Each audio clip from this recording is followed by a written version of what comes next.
안녕하세요. 저는 이 건물을 설계한 플라잉 건축사 사무소 서경화 건축사라고 합니다.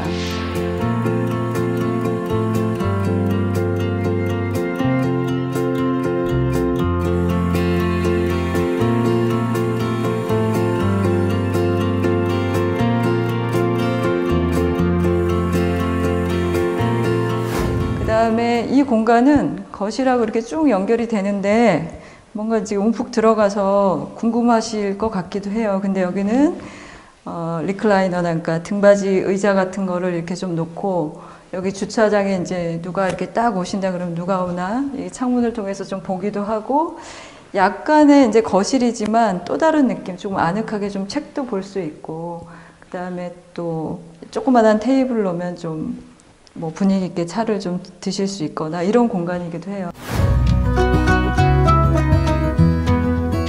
주택 설계에서 좀 중요하게 생각하는 것이 뭐 도심지건 전원이건 주택의 이제 첫인상을 좌우하는 요소 중에 하나가 저는 이렇게 비 안 맞는 외부 공간이라고 생각해요. 그게 기능적으로는 주차장하고 많이 연계가 돼 있고 주차를 안 할 시에는 굉장히 다용도로 활용을 할 수가 있는데 또 한 가지 중요한 거는 이제 수납.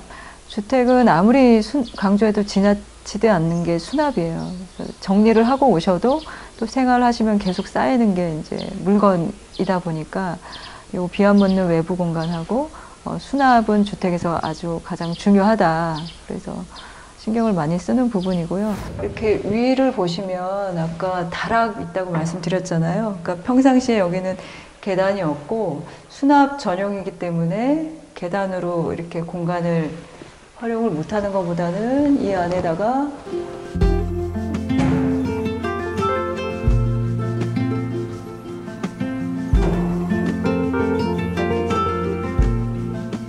처음에는 사실 이 사다리가 보이지 않으셨을 거예요. 평상시에는 이렇게 닫혀놓고 쓰다가 이제 탁 내리시면은 이 공간 위가 이제 창고예요. 근데 이렇게 제가 쭉 올라가 볼게요. 근데 창고로 쓰기에는 다락 공간이 너무 예쁘게 돼 있어서 이게 창고 전용으로 한 다락이기 때문에 좀 낮죠. 근데 여기서 중요한 거는 이제 거실에서 봤을 때 이게 난간의 역할도 하지만 내부에서는 이렇게 책꽂이 수납할 수 있게 디자인을 해드려서 할머니 할아버님의 이제 가족이죠. 손주들, 아드님들. 그래서 이렇게 오셔서 뭐 테이블 놓고 책꽂이에 이제 서재로도 쓰고 아니면 뭐 게임도 할 수 있고 이렇게 다용도 공간으로 사용하신다고 하셨습니다. 그래서 여기는 거실의 천정고가 높기도 하잖아요. 그래서 높은 이제 따뜻한 공기가 위로 왔을 때 여기를 막으면 공기가 순환이 안 되니까 요 사이로 공기는 들어오고 여기 이제 또 창문이 있어요. 그래서 이 창문을 이렇게 열면 이렇게 환기가 되는 시스템으로 이렇게 디자인을 했습니다. 그래서 다락이지만 아주 유용하게 쓰실 수 있는 공간이 됐습니다. 그리고 이제 아까 이 예쁜 문이 있는 공간은 이렇게 열면은 사랑방으로 가는 공간입니다. 이렇게 들어가시면 바깥으로 이렇게 마당이 보여요. 이렇게 중정형, 디귿자형 중정형으로 감싸인 마당이 보이고 이쪽은 이제 방이 되고요. 방으로 가기 전에 이제 화장실이 하나가 더 있죠. 여기는 이제 게스트룸으로 활용하면 뭐 전용 화장실이라고 해도 되고 평상시에는 뭐 할머니 할아버님이 안방에 있는 욕실 아니고 이제 이 바깥쪽 욕실을 활용하실 수도 있고 화장실 내부의 분위기도 약간 옛날 느낌 나는 레트로 느낌 나는 이제 그런 타일을 적용을 해봤고요. 이렇게 다 슬라이딩 도어에 이렇게 열면은 이쪽이 크진 않지만 이렇게 보시면 이렇게 손님 방이에요. 사랑방 같은 느낌이 나는지 모르는데 그래서 여기는 조금 앉아서 이제 바깥에 이제 대문 쪽도 보고 이쪽 마당 쪽도 보고 그 다음에 이쪽은 이제 건물로 감싸진 이제 중정이죠. 아까처럼 이렇게 열고 요거는 아까는 문을 이렇게 열었지만 요거는 이제 슬라이딩 되는 창입니다. 한 가지 이제 설계적으로 조금 아쉬웠던 부분은 이걸 바깥으로 우리 한옥처럼 이렇게 딱 여는 문을 처음에 적용을 했는데 이 주택이 패시브 하우스로 출발을 해서 그 기밀값이라는 게 있어요. 그 기밀값이 이렇게 여는 문은 좀 부족하기 때문에 부득이하게 기밀이 좋은 이런 시스템, 리프트 앤 슬라이딩 도어를 적용을 했습니다. 이렇게 열고 이렇게 바깥으로 이렇게 우리 한옥에서 나가듯이 조금 이렇게 숙이고 나가면 이렇게 텐마루가 되죠. 시스템 상호라서 처음에 익숙하지 않으실 수 있어요. 이렇게 해서 이렇게 닫는 구조고, 이렇게 하면 뭐 닫히죠. 환기를 한다 그러면 이렇게 열어놓으시면 되고, 여기는 약간 이제 좌식을 고려해서 디자인을 해서 창문 높이가 조금 낮게 했어요. 그래서 등받이 있는 의자 아니면 뭐 1인용 의자를 앉아도 이제 충분히 보일 수 있는 이런 높이고, 그냥 아예 다 이렇게 앉으신다고 하면은 이제 편안하게 이렇게 마당을 좀 볼 수 있는 그런 공간이죠. 근데 답답하지 않게 이렇게 바닥 면적이 작을수록 천정고는 조금 높아야 된다고 생각을 해서 좀 시원하게 높였습니다. 조명은 뭔가 마치 달이 떠 있는 것처럼 뭐 이렇게 적용을 했고요. 거실에서 한번 열어볼게요.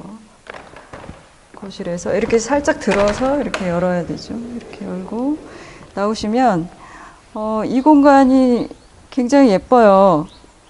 한옥의 텐마루 구조라고 보시면 되고, 이렇게 나오셔서 이렇게 좀 앉고, 비가 좀 오면 여기가 굉장히 운치 있는 공간으로 바뀌어요. 처마에서 이렇게 빗방울이 떨어지면 여기 자갈이 있어요. 자갈이 그냥 있는 게 아니라 이 비를 이제 흡수해주는 역할이라고 보시면 되고, 이렇게 떨어지는 빗소리가 좋아서 여기는 지붕 밑에 그 물바지라고 하는 거터를 두지 않고 그냥 자연적으로 우리 한옥처럼 이렇게 흐르는, 그냥 바로 떨어지게 하는 구조로 디자인을 했고, 아까 주차장에 레인 체인이 있었던 거는 거기는 좀 미관적으로 좀 예쁘면 좋겠다. 처음 집에 들어올 때 처음 맞이하는 공간이니까. 그래서 약간 장식처럼 거기가 이제 얼면은 미끄러워요. 그래서 거기는 거터를, 물바지 홈통을 한 일부분은 적용한 사례고, 여기는 그냥 흘려보내는 거죠. 그다음에 텐마루도 이렇게 아마 쭉 연결이 됐는데 제가 한번 가볼게요. 텐마루가 좋죠. 여기는 이제 거실 전면에 있는 텐마루고, 이렇게 가다 보면은 이어져 있어요. 여기는 사랑방으로 가는 복도하고 이어지고, 이렇게 쭉 가면은 보통은 여기서 아마 텐마루가 끝날 텐데 저는 이렇게 한번 해봤어요. 한번 더 돌자. 이렇게 한번 더 돌아서 여기도 이제 앉을 수 있게.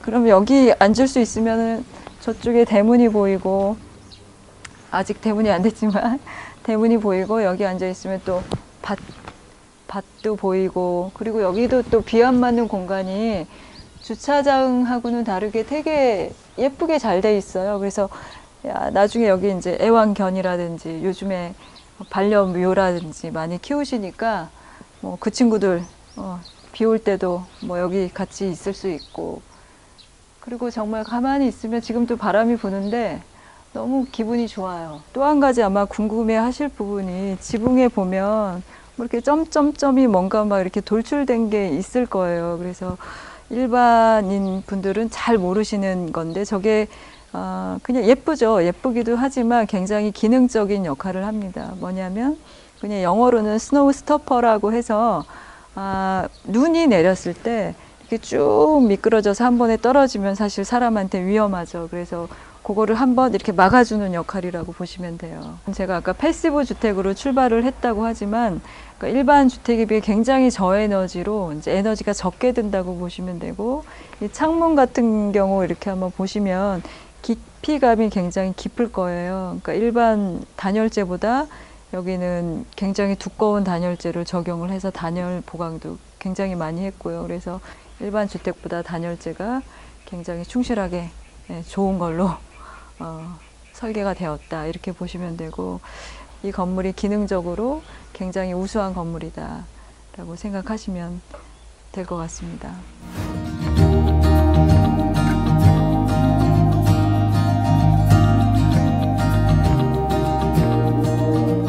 건축을 준비하시려는 분께 제가 강의나 뭐 세미나 때 꼭 드리는 말씀이 제일 중요한 부분이 있습니다. 그러니까 본인 스스로를 정리하는 일인데 그걸 어떻게 정리를 하시냐면 아주 구체적으로 하시는 게 좋습니다. 그걸 하시라는 의미는 뭐냐면 그 공간에서 생활하는 주체는 건축주인데 내가 나의 생활 패턴을 모르거나 내가 무엇을 하고 싶은지 모르는 상태에서 건축가한테 나는 단순히 뭐 36평의 주택을 하고 싶습니다 라고 하면은 저는 아까 이 집의 컨셉을 기와의 추억으로 했지만 그것이 아니라 그럼 건축주가 좋아하는 공간이 아니라 건축사가 좋아하는 공간이 나올 수가 있어요. 근데 그런 건 아니잖아요. 집이라는 거는.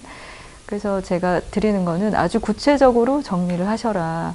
예를 들면 이런 게 있어요. 그러니까 사계절 내내 나는 꽃 가꾸기가 좋다 라든가 아니면은 자기 전에 나는 반드시 책을 읽거나 글을 쓰기를 좋아한다 라든가 아니면 요즘 뭐 반려견 반려묘 많이 키우니까 그런 친구들하고 뭐 생활하길 좋아한다든가 아니면 나는 뭐 주말에는 무조건 밖에 나간다거나 캠핑하길 좋아한다. 아주 구체적으로 정리를 하시되 중요한 거는 그거를 정리 나열로 끝나시는 게 아니라 우선순위를 좀 정하실 필요는 있어요.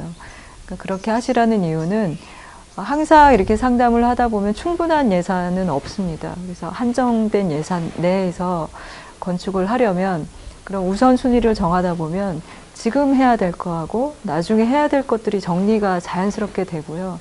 건물 전체 디자인을 할 때 이 스토리가 하나의 디자인 모티브가 또 될 수가 있어요. 그런 걸 잘 살려서 건축주한테 딱 맞는 맞춤형 공간을 저희가 만들어 드리는 것이 건축사의 임무이기 때문에 건축주가 그걸 잘 정리하시는 게 가장 중요하다. 이렇게 말씀을 드리고 싶습니다. 건물 한번 따라와 보시면 이게 뭔가 아마 느껴지실 거예요. 근데 이거는 뭐냐면 이제 산책도 그냥 뭐 이렇게 편안하게 하시고 산책뿐만 아니라 이제 어르신이 답답하실 때 이제 휠체어 타고 이제 쭉 가실 수 있어요. 혼자서도 누가 보호자 없이도 이제 휠체어 타고 쭉 그냥 한 바퀴 산책하시는 거예요. 그리고 이제 담장 옆에는 그 디자인 블럭이라고 하는 이제 담장을 저희가 적용을 했고 그리고 지금은 여기 이제 건물 주변에 이제 빗물 떨어지는 것 때문에 자갈을 요 밑에도 이제 배수로가 다 들어가 있습니다. 이 공간은 아까 할머니 방 있었던 공간이고 이렇게 쭉 한 바퀴 이렇게 도실 수가 있어요. 여기 근사한 나무도 있고 이렇게 오시게 되고 여기는 이렇게 장독이에요. 장독대. 그러니까 막 이렇게 어르신이 장독 그러니까 항아리 갖다 놓으시고 여기서는 이제 뭐 김장도 하시고 뭐도 따듬고 하는 이제 그런 공간입니다. 외부 공간도 그냥 이렇게 잔디면 잔디 아니면 포장이면 포장 하나로 이렇게 끝나는 게 아니라 공간을 어떻게 활용할 건가 이렇게 고민을 하면서 디자인을 한 부분입니다. 처음에 설계 의뢰를 받았을 때 한옥에 대한 기억이 너무 좋고 설계 조건 중에 하나가 기와를 반드시 활용하는 건데 약간의 한옥의 향수를 좀 느끼실 수 있는 이런 공간으로 설계를 했습니다. 그래서 건축주가 굉장히 좀 좋아하셨으면 좋겠고 이 공간에서 지금 건강도 더 회복하시고 아주 오래 행복하게 사시길 바라는 마음입니다. 감사합니다.